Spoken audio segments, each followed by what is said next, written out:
Greetings, everyone. Welcome to this special edition of Genuine or Counterfeit. Before completing my next installment on the Catholic Church in prophecy, which will be on the Marian apparitions, I must dispel the popular belief of the St. Malachy Prophecy about the succession of popes up until the end times. This has already been proven to be a false prophecy, as I'll show you. Now you're looking at a picture of a book on the Malachy Prophecies that was written way back when Pope Paul VI was the reigning pontiff. And for those who aren't familiar with the Malachy Prophecies, a brief explanation is given on the back cover of the book. It reads, "The overriding value of the present little volume is twofold.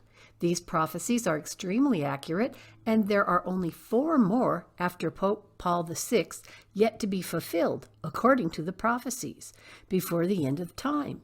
Mr. Bander has compiled here an inestimable, valuable tract in the field of prophecy, because those of St. Malachy fit beautifully into a pattern woven from the various saintly prognostications, the Sibyllian oracles, quasi-secular and folk predictions, and biblical prophecy.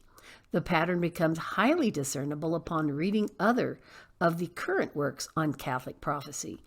The present volume, in adding weight and credence to the prophecies of St. Malachy, at the same time further develops and substantiates the picture we gain from these other sources about the times we live in and the events it would seem we were about to witness." When Pope Francis was elected Pope back in 2013, all the talk was on, oh no, he must be Peter the Roman, since he's the last pope in the Malachy progression. Other factors also appeared to confirm this. Here's a typical headline back in 2013 after the resignation of Pope Benedict. Remember, all eyes were on the Malachy prediction, since this one was expected to be the final pope. Now, supposedly, the second witness to the Malachy prophecy would be the portraits of the popes from the first to the last in the Basilica of St. Paul outside walls, which is located next to St. Peter's in Rome. Now, the legend has it that in the 4th century, a sarcophagus was found containing the remains of St. Paul minus his head. And supposedly it's under the altar at this church.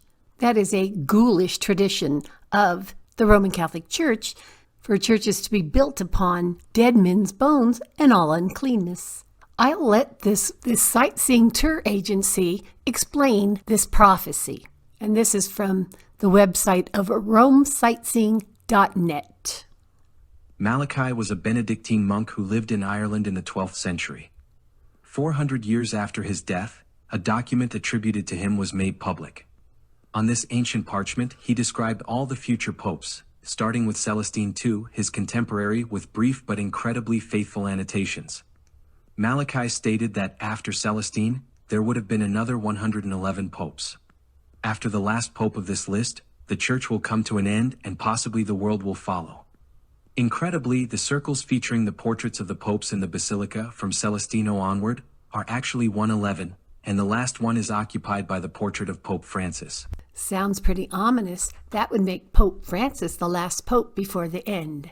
And they put it mildly, and possibly the world will follow. No, that's what the prophecies of Malachy were saying. After that last pope, the end would come, and that would be Judgment Day. However, the Catholic Church has found themselves in a quandary since Francis died, and even when they realized that, we're getting too close to the end now, we can't let that fly, and so they had to make provisions.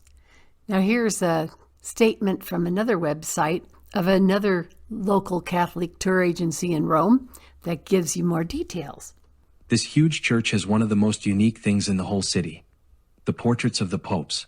These portraits, located high up on the side walls of the entire church, represents all the popes in history.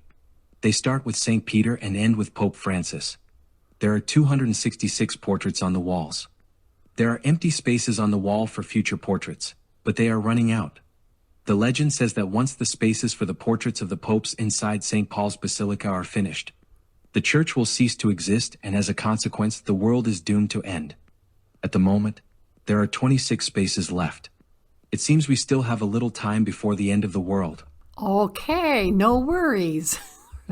But I'll tell you, that is classic historical revisionism at its finest, or worst, I'd say. And I know that for a fact because I was there. I was on a tour in Rome at the Vatican back in 1984. We had to be led through St. Paul's Basilica by a church lady that was associated with the place. And she is the one that explained to our tour group of, all the spaces that were there. And she pointed out to us that there were only 2 spots left before the prophecies would end, and that would be the end of it. There was no other spaces left. That was it, and that's the way it stood for centuries. That is, until the redecorators came into the place. I found a Q&A on a Catholic page when I was looking up evidence of this to confirm what I already saw with my own 2 eyes. And I came to a webpage called christianity.stackexchange.com. And it was a Q&A, and the question was how many popes' portraits can fit on the walls of the Basilica of St. Paul.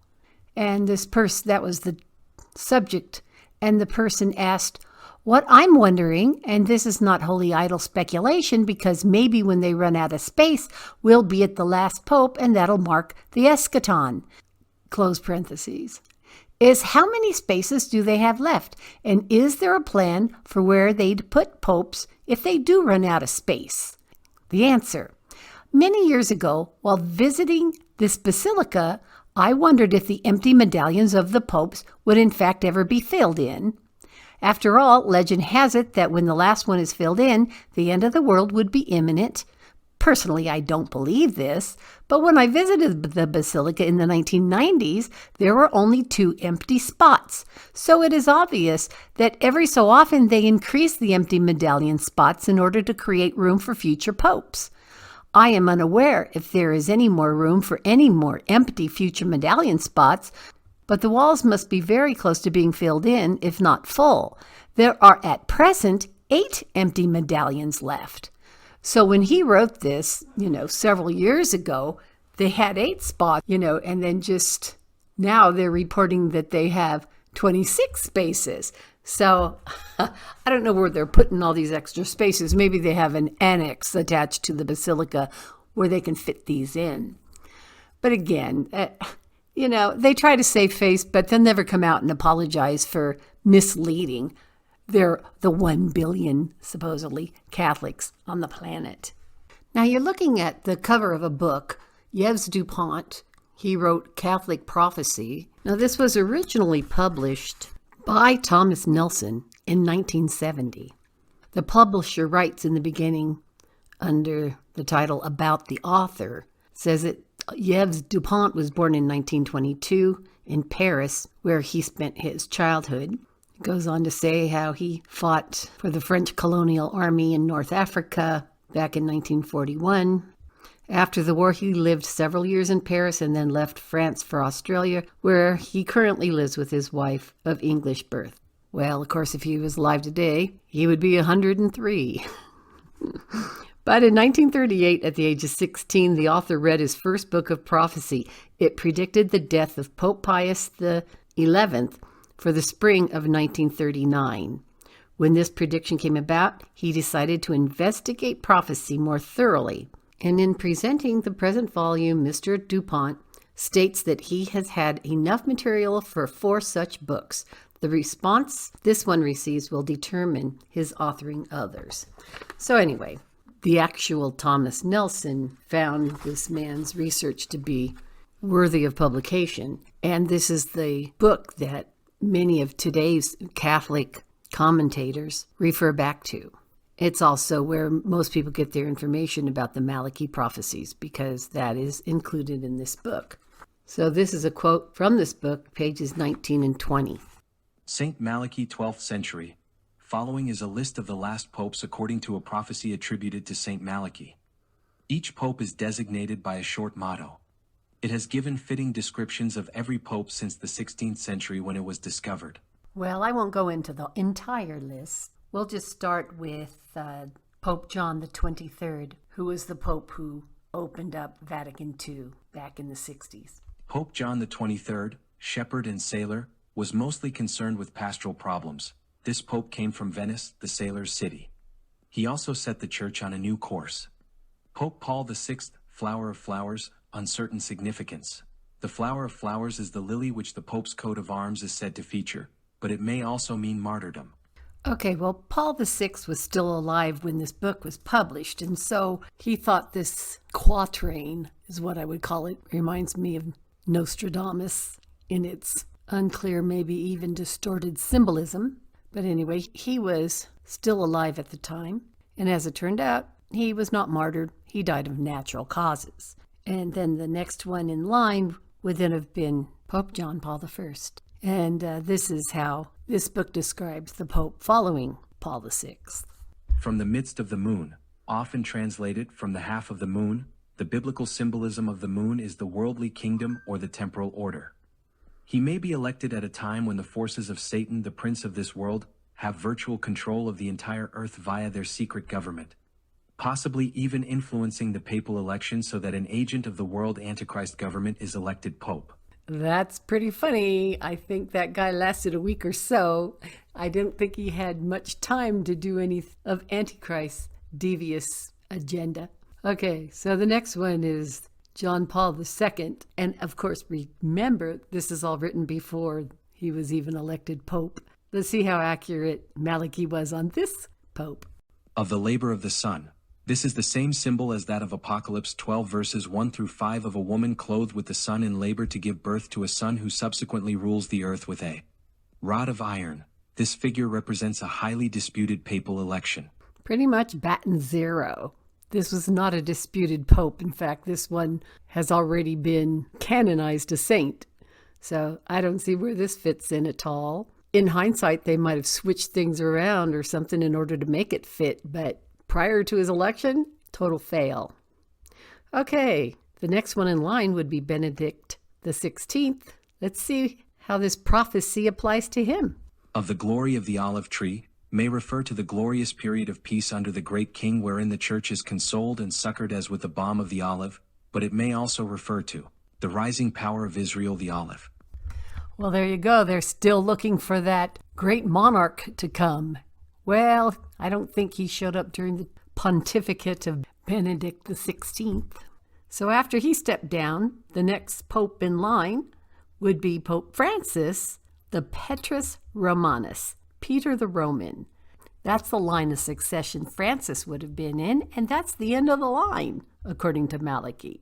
So where did this Leo come in? And if, as some people want to do, if they eliminate John Paul I, since he was so short-lived, then that would make Leo the Peter the Roman, the last pope. And yet his name isn't Peter. And it wouldn't matter because, again, that's just twisting the facts to try to fit the narrative. So here's the description of what would have been Pope Francis. Petrus Romanus, Peter the Roman, the last pope whose name will probably be Peter II. This motto is accompanied by a description referring to the last persecutions and to the last judgment. Well, I think the saddest part about this whole thing is that so many so-called evangelical prophecy watchers take this legend seriously, and they aren't using a lot of discernment. So on that note, I'll leave you with one of their little videos, a little portion of it. It kind of shows how serious some people are taking this. So until next time, keep on the lookout. You want to hear something terrifying? The Prophecy of the Popes. This ancient text was discovered in the Vatican archives. It accurately predicted every pope from 1143 to the present day. The chilling part? After Pope Francis, it simply says, Judgment Day. Yes, it ends with Pope Francis.